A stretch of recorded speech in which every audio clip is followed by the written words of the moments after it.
UCLA basketball is destined for great things. What was that in the back? They lost in a scrimmage to a banged-up San Diego State team. What?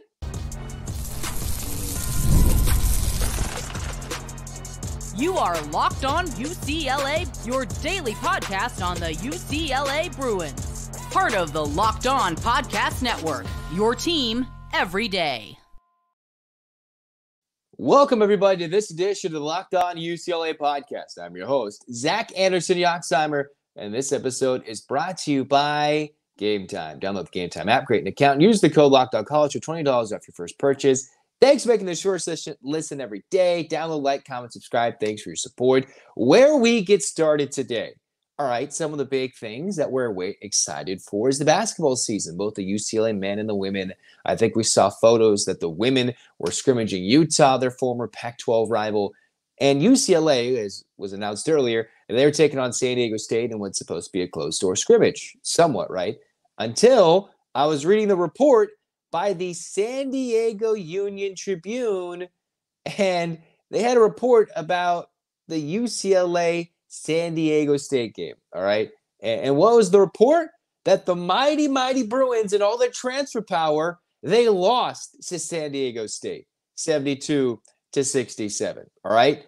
And a lot of the report written up by the San Diego Union-Tribune was the fact that San Diego State had quite a few players hurt, all right? They played with 8 guys, which is probably what led to more continuity in a game where UCLA, as I was able to find down through the depths of the internet, a parent box score posted in the internet of this game. But UCLA, right, was playing a San Diego State team that had played 8 available guys, 6 that were freshmen or sophomores, and the Bruins lost 72-67. So I'm going to tell you the stats from this page that are, equal to what was written up in the San Diego Union-Tribune article about them beating the Bruins. Couple of things. One, last year, the Bruins beat up in a game without some key guys in their scrimmage. Slightly an indication of things to come. 2 years ago, UCLA San Diego State played in what was, I think, an 88-82 game where a lot of offense, a lot of points were scored. UCLA ended up being one of the best teams defensively in the country that year. After a couple of blips on their radar, San Diego State in that closed-door scrimmage lost that year after the Bruins torched them early up big and went on to make it to the national championship game against UConn. All right, so these games can be telling and also big indicators of what's to come. UCLA in this game played 11 guys, but the problem was San Diego State in this game shot 55%. 55%. And another thing, too, they shot 43% from 3. The Bruins were torched by BJ Davis, all right? Went 8 of 9 from the floor, 6 of 7 from 3, hit all 6 of his free throws, playing 35 minutes. So Brian Dutcher was probably playing to win a little bit, seeing what these youngsters could do. And the Bruins, despite the flurry of players they could trot out, Dutcher was quoted in the article saying, they could throw so many guys out at us. They pressured us. They forced 24 Aztec turnovers in this scrimmage. Everything Cronin was saying was coming to fruition. They can throw a wave of players, right? 11 versus 8. UCLA spread out the time. All the 11 players UCLA had that they used, right? With Noah Mara, because he's still recovering from a foot injury, played 11 or more minutes. Can you imagine that? 11 guys playing 11 or more minutes in a game, which, it's one thing to talk about and develop, but that's what UCLA did, and they ended up losing. The one thing you wonder is this a game where a guy just got really hot and he torched you in a closed-door environment where there's no pressure, no fans, not a sellout crowd at a great college basketball environment in Viejas Arena that does host quite a bit of college basketball tournament games. And then you've got UCLA, who had 2 guys in double-figure scoring, the most forgotten about Sebastian Mack, who I keep going back and forth between, is he going to start, is he not? Here is the starting 5, according to the stat sheet about the UCLA scrimmage. Take it for what you will. Eric Daly Jr., the biggest surprise. He started. I thought that would be William Kyle. Eric Daly Jr., interestingly enough, played 20 minutes and fouled out with 5 personal fouls, or at least committed 5 personal fouls, because in a game like this, maybe you change the rules a little bit. Tyler Bilodeau played 19 minutes, scored 6 points. All the talk was about his scoring ability. He took 6 shots. All this roster took 4 to 5, 6 shots. Kobe Johnson, far and away, played the most amount of minutes on the floor, lived up to the billing, scoring 10 points, 8 rebounds, 3 steals, a block, and 5 assists. Those are the numbers Cronin likes. Leads the team in assists, gets 8 rebounds to lead the team, 3 steals, so 4 positive things defensively, 2 turnovers in nearly 30 minutes played. Cronin worked him for a guy that hit a couple of threes. All right, that helps the three-point shooting percentage from last year's team. Put in double figures, and he did that stat-stuffing thing that Jalen Clark would tend to do, and maybe had a greater impact, Johnson, in this game. Then you had Dylan Andrews. Well, poor Dylan Andrews went 3 of 9, shot the ball a lot. He scored the least amount of points, or the fewest amount of points in the inter-squad scrimmage, but he shot 9, the most shots taken by a Bruin in this game, according to the stat sheet. Went 1 of 4 from downtown, 7 points, 1 assist. Not a number I like, but we will talk about those assists in a moment. Andrews played 17 minutes. A far cry, 21 minutes. A far cry from him being a workhorse 35 minutes. All right, now Cronin's not going to drive his guys into the ground in the preseason scrimmage. Something to look forward to. Sky Clark did get that start, and some things that maybe have plagued him in his past when it comes to inefficient shooting, unlike his dominant display at the end in his ACC tournament, show-out game against NC State where he put in 30-plus points in an extremely efficient effort. Sky Clark was 1 of 7, 1 of 6 from downtown, scored 6 points, but he had 4 steals. The wonder was a guy who's bounced around with this is his 3rd stop, played 17 minutes, and had 4 steals. All right, so then the bench. You see Trent Perry, a true freshman, getting some true college action against somebody else, 8 points. All right. You had Brandon Williams going 0-4 with 11 minutes played. Probably of all the players for this UCLA team that played, looking at this stat sheet, Brandon Williams had nothing going for him, right? He didn't have much, and he's a guy that might be relegated to the bench, maybe a redshirt year if things don't work out his way. Lazar Stefanovic, again, 13 minutes. It was known he's going to get relegated to the bench because how much they're going to lean on Kobe Johnson and how many better wings they have. And maybe they might go to Stefanovic in different ways, but he'll come off the bench. Didn't have as big of an impact, but didn't take as many shots with less to show for it than Brendan Williams. Sebastian Mack, 3 of 3 from downtown, 3 of 4 from the field. All right, so he had all his threes, much improved from his under 30% stroke from downtown. Hit all 6 of his free throws, got to the lane, 3 steals, 3 assists, 2 turnovers in 20 minutes. That's a dude fighting for starting time. If anyone between Clark, dare I say Andrews, can't handle the starting backcourt position, he's going to compete. William Kyle III. My big thing was he wasn't starting, and I wonder why. He did commit 3 personal fouls. UCLA played him for 22 minutes. Dominic Harris, 1 for 5, a little over 11 minutes played, 5 points, and, didn't have a big impact, but he also had 3 steals. So here's some positive facts. UCLA forced 24 turnovers. They also committed 15 turnovers. All right. So they forced the Aztecs to have 11 more turnovers than they had assists. But a guy got hot, went 9 of 21 from downtown. So the team torched them. All right. Some things also to note. San Diego State plus 20 in points in the paint, 26 points in the paint to UCLA's 6. And UCLA was minus 8 in the rebounding. So the biggest weakness Mick Cronin alluded to, mind you, this is without their 7'3 Spaniard who did not play. Eric Franey, I did not name. He did not play in this game. With a lot of minutes diversified, and I think the quote from Brian Dutcher in the San Diego-based article, the San Diego Union Tribune, was like, yeah, they're probably not going to play all those guys. They might. That's what Cronin's been touting. But I'm doubting he's going to give Brandon Williams 11 and a half minutes of run if he's not going to do much in a game, all right? That's 11 minutes to anybody else. That could go elsewhere, right, depending on how the game flow goes.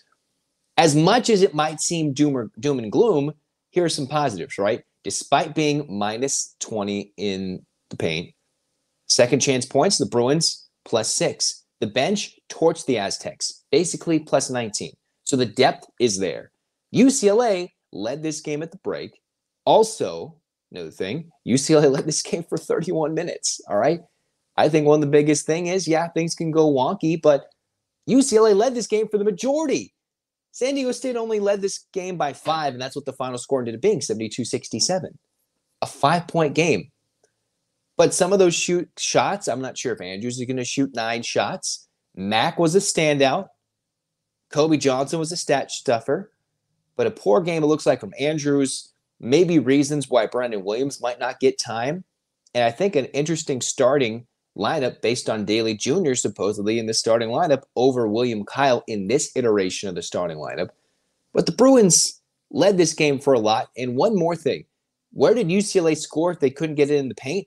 They hit 12 threes. UCLA themselves shot 34% from the floor and 39% from downtown. All right, that is much better. So the shooting from behind the arc is there. It's now how can the Bruins penetrate the defense and score on the interior if they're not going to start William Kyle, if they don't have those guys making those shots in the paint, then yes, where are the Bruins going to score?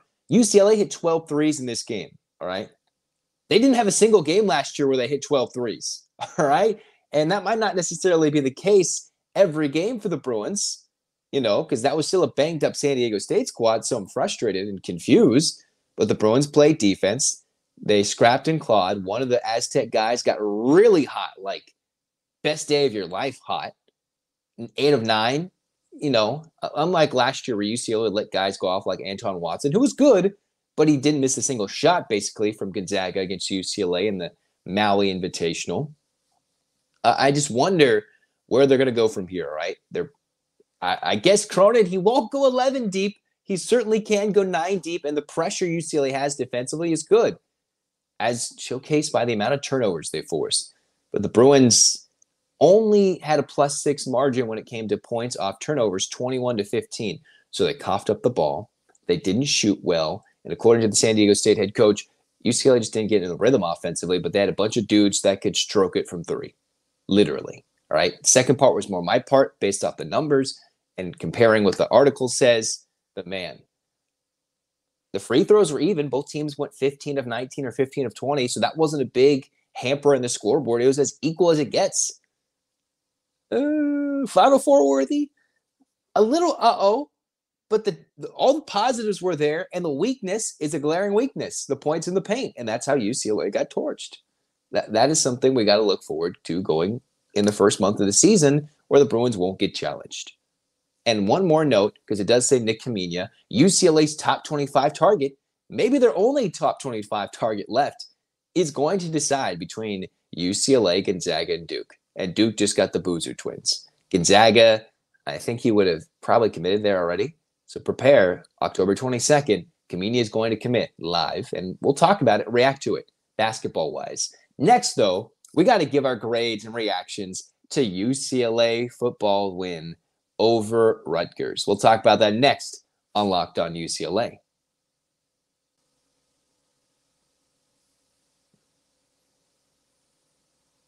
Z-Biotics pre-alcohol probiotic drink is the world's first genetically engineered probiotic. It was invented by PhD scientists to tackle rough mornings after drinking. Here's how it works. When you drink, alcohol gets converted into a toxic byproduct in the gut. It's this byproduct, not dehydration, that's to blame for your rough next day. Pre-alcohol produces an enzyme to break this byproduct down. Just remember to make Z-Biotics your first drink of the night.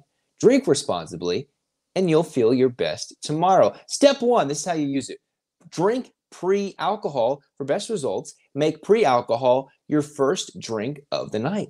2, drink responsibly. One of the most big important things. Pace yourself, hydrate, and get a good night's sleep. 3, enjoy tomorrow as you wake up feeling refreshed and ready to take on the day. Go to zbiotics.com/LockedOnCollege to learn more and get 50% off your first order when you use Locked On College at checkout. Z-Biotics is 100% money-back guarantee. So if you're unsatisfied for any reason, they'll refund your money, no questions asked. Remember to head out to zbiotics.com/LockedOnCollege. Use the code LockedOnCollege at checkout for 15% off.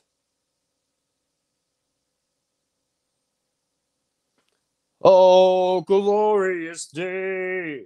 As we go into the second, week of this wonderful, wonderful, victorious feeling UCLA has coming off of beating Rutgers. And if you didn't look now, yeah, UCLA might be near the bottom of the Big Ten standings, not completely at the bottom, but you know who they're joined by? Yeah, that team across town. We're going to talk about that more in depth later in the week as we head into bye week for the football team.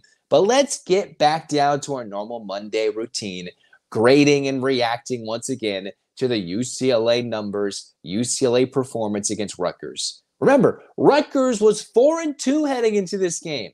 The Bruins going across the country after a heartbreaking, dismal ending in the Minnesota game where the Bruins led for the majority of the night, could at least force overtime, blew it late to the Golden Gophers, and everything going against them, right? 5 straight losses. Some of those not competitive in the second half, as close as they were beating the spread. And then the one chance you get, it fell a little short against the Minnesota Golden Gophers. So you go take on what is a winning team, beat up, though, in Rutgers. Don't get me wrong, they were without a running back, a few tight ends, some defensive edge guys for Greg Schiano's team, but still a team that you're playing across the country in the birthplace of college football, where UCLA had not looked like any sort of team. Questions at quarterback, an injury or two, right? UCLA still without Rico Flores. Man, no targets to J. Michael Sturdivant, and they came out won 35-32. All right. So every reason to maybe quit on this season in other programs, but the discipline, the respect, and I think the enthusiasm showed by this team to get that second win, right? You look at the back half, this is a chance to get a run going for UCLA football, all right? This certainly is an opportunity of much better play, all right? They have to prove that they can string wins together because they do stupid enough things to blow games when they're up, right? Whether it's committing penalties, blowing coverages, a turnover here and there.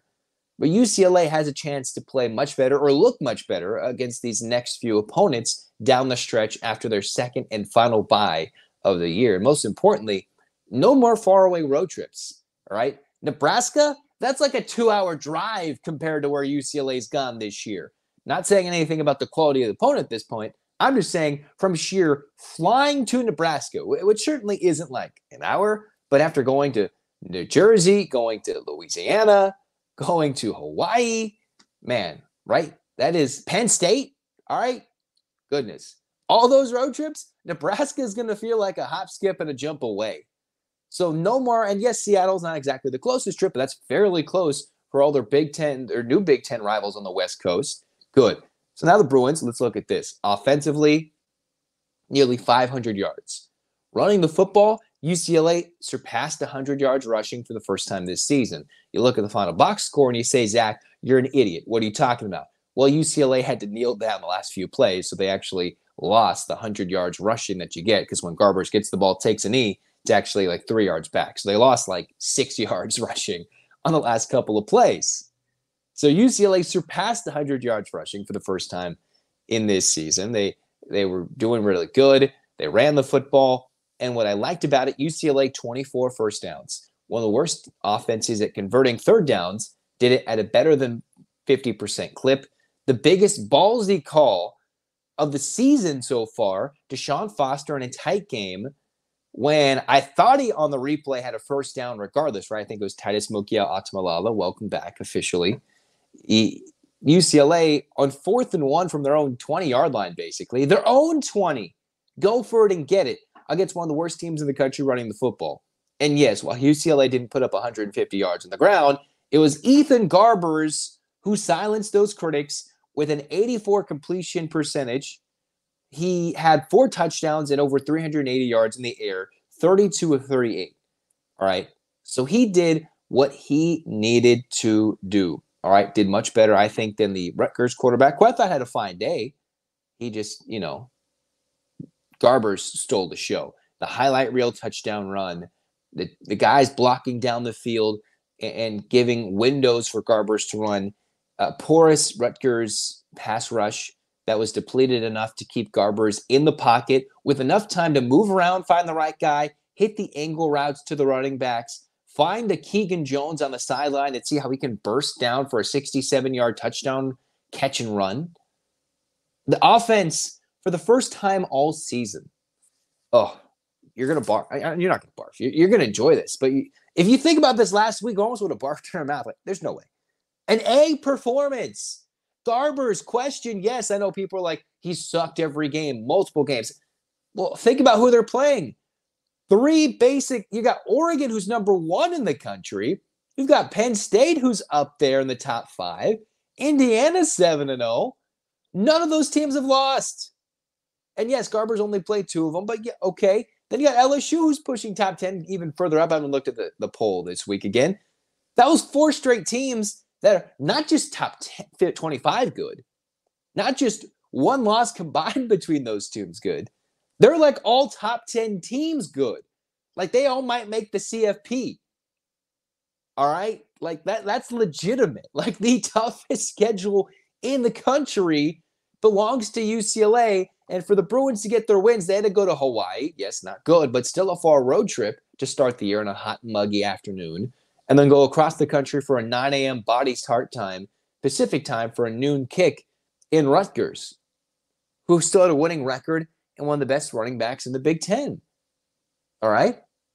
So the offense has to get an A performance, right? They found ways to succeed. They gambled. They went for it. Garber's limited his mistakes. I'm still frustrated that on 3rd down with UCLA up 2 scores, they let Rutgers back in it because they, instead of running the ball, let Garbers throw it. Where you run it, Rutgers has no timeouts. You kill 40 seconds. You kill a lot more time. Instead, Rutgers got the ball near midfield, went down, marched, scored to touchdown. And the Bruins had to survive an onside kick and a fair catch signal that took away a return touchdown. But UCLA offensively did what they needed to do. I liked what we got from Matavao, Keegan Jones, 100 yards, 4 different receivers with a touchdown. And that's without J. Michael Sturdivant, your number 1. Rico Flores Jr., your number 1, right? J. Michael Sturdivant didn't have a catch, technically did not have a target, because when a penalty is thrown, you don't get a target, but that's what happened. So your 2 top receivers either out or, according to the stat sheet, not targeted. And Garbers threw for nearly 400 yards, like a career day. His last 3 starts, I think, for Garbers, 3 or 4 starts, he has jumped up. 3 of the last 4 starts, he's had his career day broken by the next start for passing yards. It has looked better and better. And I think that's good for a UCLA offense that under Eric Bieniemy has struggled. Now, for a team that controlled possession, scored in the red zone, which has been an absolute struggle fest this year, did enough, didn't turn it over other than the fumble, which should be a running play. 3rd and 5, less than 3 minutes, no timeouts, you're up 10. Run the football, for goodness sakes, against a team that doesn't know how to stop the run. You didn't need a 1st down. You needed to chew 40 seconds off the clock, then punt it, and it could have, between those plays, would have taken a minute off the clock, and the game still would have been over. Barring a true miracle, they would have gone 80 yards instead of like 55. So that's my gripe. So for that, not A minus. For that stupid call there, A minus. I've changed my grade. A minus now that I'm processing it. But a spectacular day from Garbers. And I think heading into the bye week takes away any question from him losing his job through the Nebraska game. I think maybe for the next couple of games, but definitely the next 2 to 3 weeks, there should not be any questions about the starter. We'll talk more about that later. Next, we're going to talk about the defense, which did enough against a rushing attack, but showed some weaknesses, but did force a turnover. We'll talk about it next on Locked On UCLA.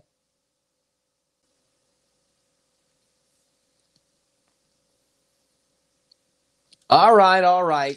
You got to use Game Time and Game Time Picks to go get that deal that you want for the next sporting event, the next big event, concerts, theater, comedy, sporting events. Yes, I know the World Series is coming into town. If you want to shell out big bucks, Game Time will still find you the deals for that too. But let's not forget, we've got UCLA basketball coming. We're still excited for them. And of course, UCLA football, you're going to want to go check out homecoming. Go look at the prices on Game Time, see when the prices fall, see the best deals. And hey, with Game Time Picks, the curation makes it easier to save more on all those fun events that are always going on here in Los Angeles and in Southern California. It's the lowest price guarantee, or Game Time will credit you with 110% of the difference. Go check it out. Take the guesswork out of buying tickets with Game Time Picks. Download the app, create an account, use the code LOCKEDONCollege for $20 off your first purchase. Again, terms apply. Create an account, use the code LOCKEDONCollege, LOCKEDONCOLLEGE, Locked On College for $20 off. Download Game Time today. What time is it? It's game time.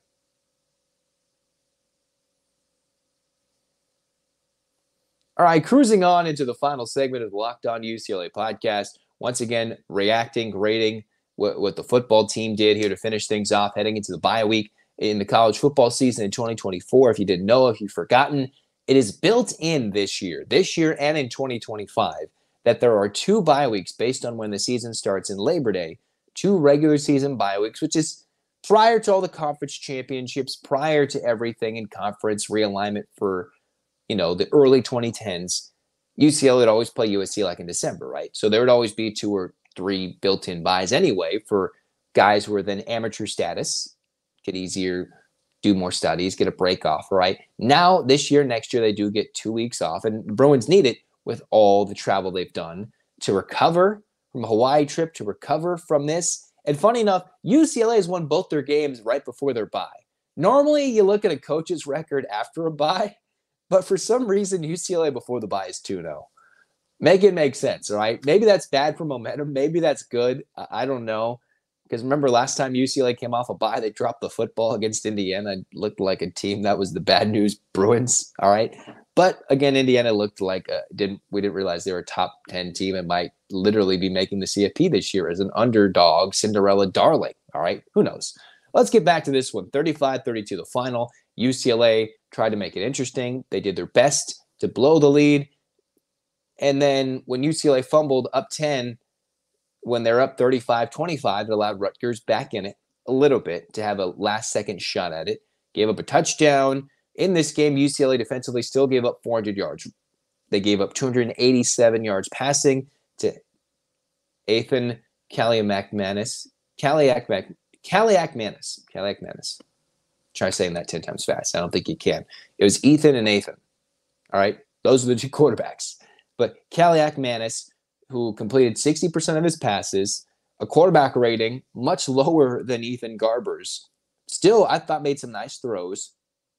Made a fantastic throw on the first drive for the Scarlet Knights, where he put that ball in a bucket for his receiver, who made a one-handed catch when UCLA forced 3rd and long, and we thought, here we go again. That wasn't the story of the day, though. UCLA got off the field on 3rd downs. Rutgers did convert their 1 4th down. They averaged 7 yards a play, more yards per play than UCLA did. Barely. Both teams basically averaged 7 yards a play. 15, 16 yards per completion. So when Kaliakmanis was able to hit his open man, sometimes Miller, who had 70 yards, sometimes Duff, 80 yards, didn't have a passing touchdown. And if you're watching the broadcast and you're seeing them talk about like, oh, Munengai, he was the big running back for Rutgers that got hurt. He missed 2 plays, a 3rd and long and a kneel down, basically, for Rutgers. So even though he went out for 2 plays, got lit up on a big hit by the UCLA defense, that was the big story of the game because he still ran the ball 19 times, 100 yards, 3 touchdowns. But the Bruins, most importantly, kept him contained. And I think, in my mind, quite a few of those Rutgers runs, think about it, they had it like 3rd and 8, and they'd run it for 5-6 yards. And UCLA sitting back said, we'll give it to you. And Greg Schiano, I thought, once again, I'll bring this up with Deshaun Foster. Deshaun Foster went for the win. And there was a time Rutgers early 4th down in UCLA territory didn't go for it 4th and short. And they just gave it back. And yes, they pinned UCLA deep. The Bruins then go and take the lead and never look back. Well, Deshaun Foster went for it. And so many times with these calls, those 3rd and 8, they'd run it because they have a running back that can run it 10 yards a pop sometimes. So it's a little misleading that he gets 6 yards because how many times would they go for it, a delayed handoff, try to catch the Bruins off guard, and that wasn't the case. That was not the case in this game because UCLA did enough. 5 yards per carry, not really what we like to see for UCLA defense that came in as a top 15 rushing defense in yards per game. But most importantly, overall, Rutgers only had 135 yards rushing. For a team that could do much more than that can really blow them out, the Bruins kept them in. I had the number at 125. If Rutgers is close to that number, UCLA did a good job. If the UCLA rushing offense, the run game, did close to that number, then they had a great day based on the numbers in the first few weeks of the season, all right? They did force a turnover. I liked what UCLA was able to do, force a turnover, which I thought would have ended the game. Instead, they then turned it over right back, kept them back in it. The sloppiness, the 9 penalties for 50 yards, I do not enjoy at all. That is still something that has to get cleaned up. The discipline is where UCLA lets teams back in games like Minnesota a little bit, right? When it was 2nd and goal and they held the dude down. When Minnesota should have only been able to kick a field goal to tie the game, send it to overtime, they scored that touchdown with more time, clock stoppage, and closer to the end zone. Against Rutgers, similar thing, UCLA a little sloppy. And in this game, with a strength for Rutgers going against a strength for UCLA, the Bruins did just enough. With a win, maybe I'm feeling gracious. Borderline C- to D+, but I'll give them a passing grade because they probably shouldn't have given up 32 points. UCLA should have ran the ball, killed time, maybe forced a late Rutgers turnover again. They got burned on corner routes until they finally picked it off Brian Addison at the end. Carson Schlesinger was making plays. Nearly got ejected with a targeting call, which always frustrates me that it has to lead to an ejection. But the Bruins got a sack and a tackle for loss, forced a turnover, which they scored 7 points off of the pick. And, it was good. It was important in this game. And I guess, C- D+. Passing because of you won the game, it was enough. So you passed the grade to win. But they did enough to lose defensively in the second half. When Rutgers made some adjustments, UCLA is up double digits. They were running the ball, getting the ball to their tailback. But overall, the Bruins did enough. C- D+ territory. It's that it's just we're curving up. Today we're curving up after the win. We're feeling good. The first Big Ten win in UCLA football history. All right, the first Big Ten win. The excitement is there. I'm happy for Deshaun Foster, Ethan Garbers and company. Special teams. All right, they did just enough. They went for it on 4th down. They didn't really need to see Brody Richter too much. Bagani, all right, he didn't have to do too much other than just boot through PATs, just score. Easy job for the kicker there when you can convert and score touchdowns. Great job. Enjoy it. We enjoy it all. And we love the fact that, hey, USC is supposed to have high expectations. They come crumbling down. All right, like the walls of Jericho. All right, here we go. Get your hands up, Bruins fans. 8 clap time, baby. And 1, 2, 3, 4, 5, 6, 7, 8, UCLA. UCLA, fight. This has been Locked On UCLA. Next episode, we are going to react to the Nick Kamenia announcement. Is he coming to UCLA? Some crystal balls say yes. Is he going to flip last minute, change his mind, maybe go to Gonzaga?